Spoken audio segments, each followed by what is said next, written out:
That night brought the first frost of the season worth counting. In the morning, when Theron came downstairs, his casual glance through the window caught a desolate picture of blackened dahlia stalks and shriveled blooms. The gaiety and colour of the garden were gone, and in their place was shabby and dishevelled ruin. He flung the sash up and leaned out. The nipping autumn air was good to breathe. He looked about him, surveying the havoc the frost had wrought among the flowers, and smiled. At breakfast he smiled again, a mirthless and calculated smile.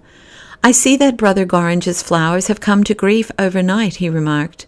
Alice looked at him before she spoke, and saw on his face a confirmation of the hostile hint in his voice. She nodded in a constrained way and said nothing. "Or rather, I should say," Theron went on with deliberate words, "the late Brother Gorringe's flowers." "How do you mean, late?" asked his wife swiftly. "Oh, calm yourself," replied the husband. "He is not dead. He has only intimated to me his desire to sever his connection. I may add that he did so in a highly offensive manner." "I am very sorry," said Alice in a low tone, and with her eyes on her plate.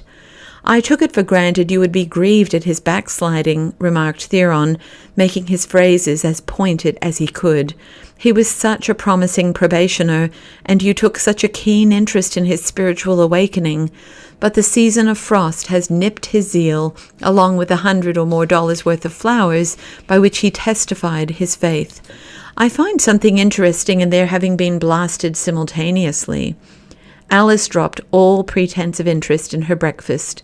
With a flushed face and lips tightly compressed, she made a movement as if to rise from her chair. Then, changing her mind, she sat bolt upright and faced her husband. "I think we had better have this out right now," she said, in a voice which Theron hardly recognized. "You have been hinting round the subject long enough, too long. There are some things nobody is obliged to put up with, and this is one of them. You will oblige me by saying out in so many words what it is you are driving at." The outburst astounded Theron. He laid down his knife and fork and gazed at his wife in frank surprise.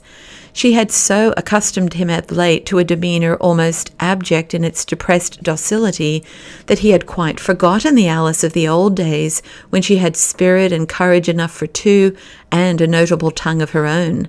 The flash in her eyes and the lines of resolution about her mouth and chin for a moment daunted him.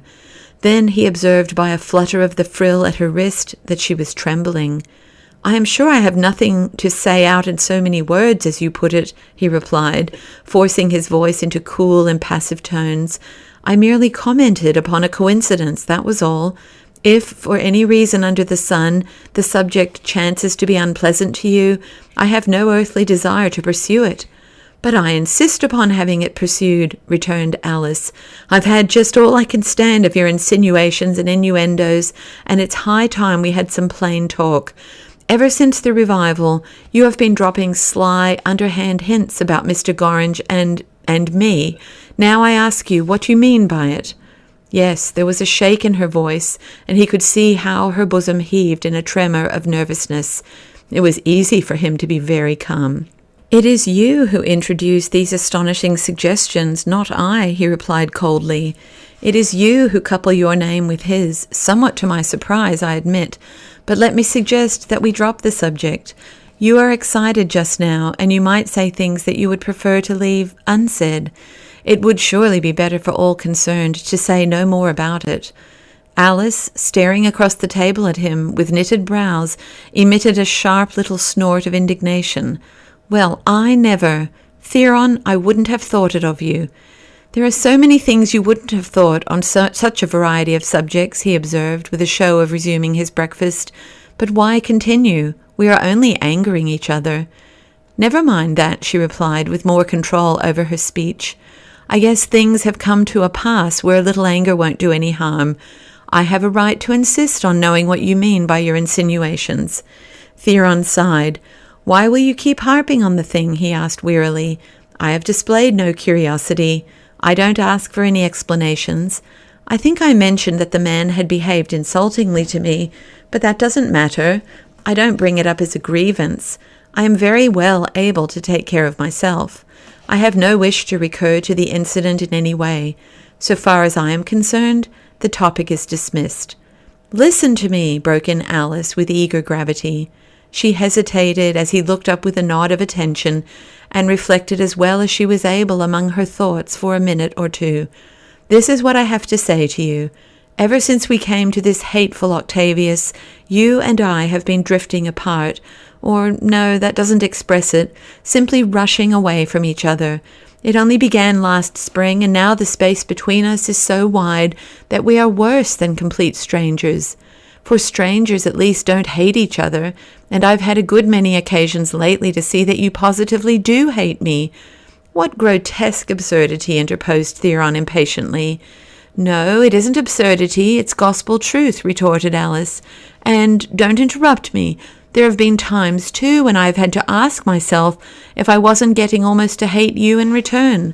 I tell you this frankly." "Yes, you are undoubtedly frank," commented the husband, toying with his teaspoon. "A hypercritical person might consider almost too frank." Alice scanned his face closely while he spoke, and held her breath as if in expectant suspense. Her countenance clouded once more. "You don't realize, Theron," she said gravely. "Your voice, when you speak to me, your look, your manner, they have all changed. You are like another man, some man who never loved me and doesn't even know me, much less like me. I want to know what the end of it is to be. Up to the time of your sickness last summer, until after the Soulsbys went away, I didn't let myself get downright discouraged. It seemed too monstrous for belief that you should go away out of my life like that. It didn't seem possible that God could allow such a thing. It came to me that I had been lax in my Christian life, especially in my position as a minister's wife, and that this was my punishment. I went to the altar to intercede with him and to try to loose my burden at his feet, but nothing has come of it. I got no help from you." "Really, Alice," broke in Theron, "I explained over and over again to you how preoccupied I was with the book and affairs generally. I got no assistance from heaven either," she went on, declining the diversion he offered. "I don't want to talk impiously, but if there is a God, he has forgotten me, his poor, heartbroken handmaiden." "You are talking impiously, Alice," observed her husband, "and you are doing me cruel injustice into the bargain." "I only wish I were," she replied. "I only wish to God I were." "Well then, accept my complete assurance that you are, that your whole conception of me, and of what you are pleased to describe as my change toward you, is an entire and utter mistake. Of course, the married state is no more exempt from the universal law of growth, development, alteration than any other human institution. On its spiritual side, of course, viewed either as a sacrament or as— "Don't let us go into that," interposed Alice abruptly. "In fact, there is no good in talking any more at all. It is as if we didn't speak the same language. You don't understand what I say. It makes no impression upon your mind." "Quite to the contrary," he assured her. "I have been deeply interested and concerned in all you have said. I think you are laboring under a great delusion, and I have tried my best to convince you of it. But I have never heard you speak more intelligibly, or, I might say, effectively." A little gleam of softness stole over Alice's face. "If you only gave me a little more credit for intelligence," she said, "you would find that I am not such a blockhead as you think I am." "Come, come," he said with a smiling show of impatience. "You really mustn't impute things to me wholesale like that." She was glad to answer the smile in kind. "No, but truly," she pleaded, "you don't realize it, but you have grown into a way of treating me as if I had absolutely no mind at all." "You have a very admirable mind," he responded, and took up his teaspoon again. She reached for his cup and poured out hot coffee for him. An almost cheerful spirit had suddenly descended upon the breakfast table. "And now let me say the thing I have been aching to say for months," she began in a less burdened voice. He lifted his brows. "Haven't things been discussed pretty fully already?" he asked. The doubtful, harassed expression clouded upon her face at his words, and she paused. "No," she said resolutely after an instant's reflection. "It is my duty to discuss this too. It is a misunderstanding all round. You remember that I told you Mr. Gorringe had given me some plants which he got from some garden or other? If you really wish to go on with the subject, yes, I have a recollection of that particular falsehood of his. He did it with the kindest and friendliest motives in the world, protested Alice. He saw how down in the mouth and moping I was here among these strangers, and I really was getting quite peaked and run down, and he said I stayed indoors too much, and it would do me all sorts of good to work in the garden, and he would send me some plants. The next I knew, here they were, with a book about mixing soils and planting and so on. When I saw him next and thanked him, I suppose I showed some apprehension about his having laid out money on them, and he, just to ease my mind, invented the story about his getting them for nothing. When I found out the truth, I got it out of that boy, Harvey Semple.